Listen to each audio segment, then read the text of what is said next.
So I'm sure you guys will talk about it another times of the show, but obviously there was quite a bit of a Lucha Libre presence this past weekend in the Royal Rumble. Obviously, Rey made a surprise appearance, and that got super over.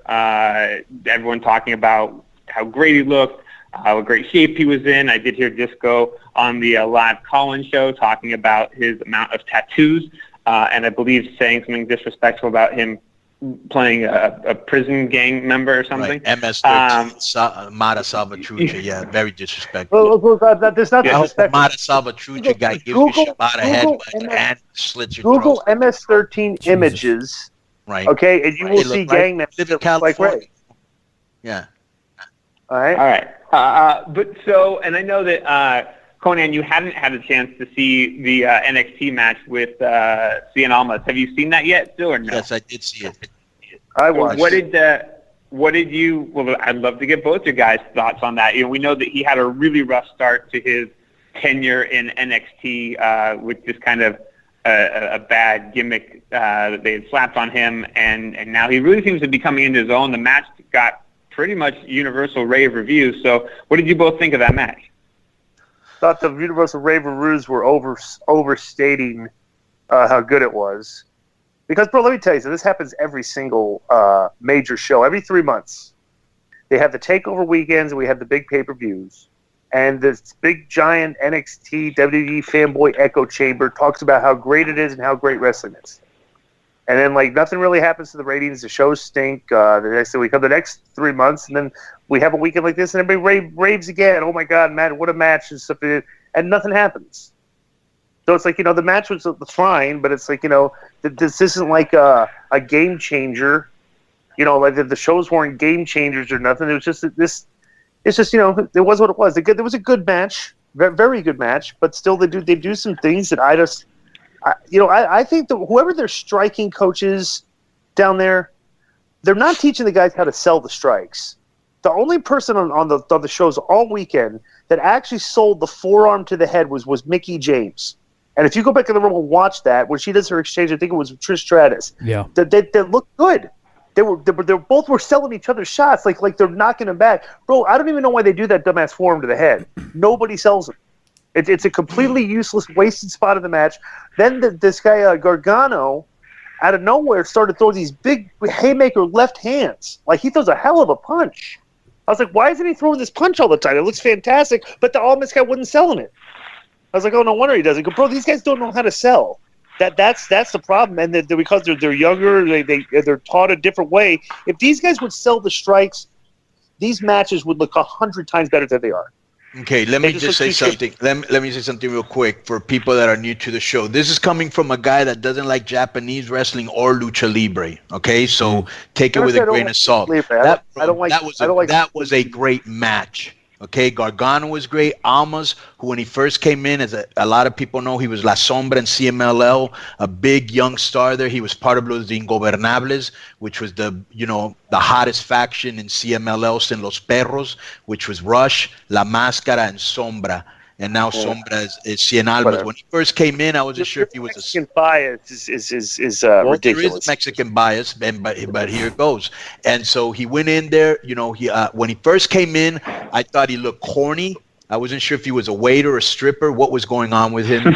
I wasn't sure if he'd ever learned the style, and he's proved that he learned that he had to be deprogrammed because all he ever knew was lucha libre. I loved how he came into the ring with the mariachi band and all that. I thought that was really cool.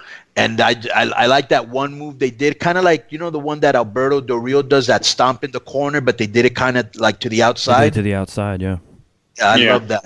I thought that was a great match. I thought they both looked great, and I was very happy for Cien Almas, So DI, do you then disagree with some of the sentiment from Twitter? I saw someone specifically say it's too bad that Almas and Gargano don't have people that stewed to Dave Meltzer for them, because if they did, this would have been a 6-star match. It wasn't a 6-star match. It wasn't a 5-star match. It was barely a 4-star match. But bro, you gotta understand, when they do these takeover shows, these fans are gonna pop for everything. Okay, you get these. It's like basically wrestling at a wrestling convention. It's like they're going to pop right there. It's your super uber. This like the Joe Feeney's and Kevin Gills are the fans that you find in the out at the paint me with that shows. Same brush. Hey, which is a suit. Did you? Well, you were at the show, weren't you? It was a gift. The ticket was a gift. I find that very hard to believe. You were in attendance at the show. Okay, I think. Let me tell you one thing. Wait, Disco. Let me say one thing. I think. Wait, Disco. Right? Disco. Let me say one thing. Yesterday on the live call-in show, which you can check out by joining our Patreon. Yeah. Joe said that his brother bought 3 tickets for him and his dad, so he had to go. But I'm almost positive that Joe bought the tickets. But go ahead. That's not accurate. All right. There's nothing wrong with that. You're allowed to be a wrestler. Oh no, that's why we're here. And I enjoyed the show too. But I mean, I'm not a super uber fan, as Disco said. As a fan, what did you think of the Gargano match? I thought live it was incredible, but I think eventually at the finish there was a lot of kicking out at the end, and every time you thought it was going to be over, they kicked out again, and it kind of the moves lose meaning. No, they don't. I mean, it just depends how you sell them, how you kick out, how you set them up. It's a story, bro. Doesn't matter how many times you kick out. But the part of the story the evolution of wrestling is these guys are superhuman.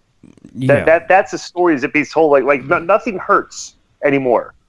That's another thing these guys do when they don't sell. Nobody actually acknowledges the point of impact when they get kicked or punched or in the face or anything. They act dazed and glassy-eyed like they're concussed.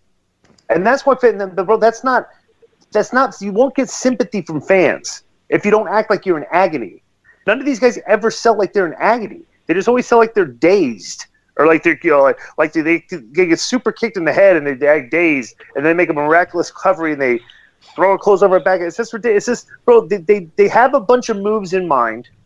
They lay them all out, and the selling, if it happens correctly, is kind of like organically done during the match. Okay, so let me ask you a question. Did you like the match or not? I like. It's Hughesy. Hello. I like bits and pieces. I was this. They had creative spots. But when there's too many creative spots, it looks like a scripted deal. You know what I'm saying? Bro, I'm saying they could have gotten more mileage out of the strikes if they would have actually sold them and actually knocked each other down. There was an exchange where they did one guy super kicked the guy and he staggered. The other guy super kicked him back. They traded forearms back and forth to the head. And then you know what they did? They double chopped each other in the chest and took a bump. I was like, wait a second, I was saying. A super kick doesn't knock you down. Forearms to the head don't knock you down. I said, but if I chop you in the chest, that's going to knock you down? I'm like, come on. See, that's the lack of psychology that these guys don't fill in the blanks properly. And from a trained eye, I see this, but the fanboys in wrestling don't see this because they're not. You also got to remember they're still in a learning process, and once they get to the main roster, they'll learn more. I thought it was a good match. I was fine with it. It wasn't. No, I'm not saying it's bad. Okay, but when people start talking about 5 stars, you start getting that category. I'm like, no, it holds it. Well, I told you before. I always look at matches as like really bad, good, very good, great. Here's what I would say. Yeah. Here's what I say to these guys: they're excellent workers. Okay, right. Because even when they do the wrestling, it looks snug enough, The mat wrestling was very good. Well, that's what I'm saying. Because some guys, when guys chain wrestle today, it's too light. Right. I agree with you on that. Okay? I agree with you on that. Okay, so they covered holes in that. That was pretty good. But like I said, if I could spend one day with both of those guys and just show them, hey, start selling your shots like this, they would be 100 times better worker than they are right now. They just don't sell us the little things enough. And the little things are like a major part of the match because they do a lot of the little things. And like I said, they'll learn that on the main roster. Anything else, Kevin? Go ahead, Joe. Yeah. Go ahead. I was just going to say real quick, regardless, if I wasn't picking it apart like I kind of did as a live experience, it was really exciting. And the end where Gargano's taking that, horrendous beating and he's limping up the ramp with his wife. And then, of course, Ciampa comes out and hits him with the crutch, his scumbag ex-partner. I thought that was great storytelling, the way that he's kind of leaving as a conquering hero, and then bam, there's his ex-partner to hit him, Right, that was great. Yeah. It was great because you knew one guy was leaving, and you had to have to do something with Gargano, and now they have a program for him. So that was very well done. Yeah. And so here's my question. So I was excited to see Almas get that shot to at least spend some time in the Royal Rumble. He stayed in for a little bit. Do you kind of, knowing what the NXT landscape's like and knowing what the WWE main roster landscape's like, if you were in charge here, Conan, would you keep Almas down in NXT for a while longer? Would you be bringing him up to the main roster? What would you do with him?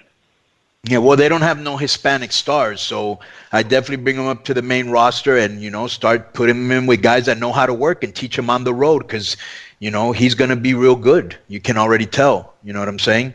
And I don't know what they're going to do with Zelda because she obviously don't speak Spanish. You know what I'm saying? So I don't know how she's going to help with the Hispanic demographic. But, yeah, that's what I would do with him. Put him on the road with the guys that know how to work and teach him.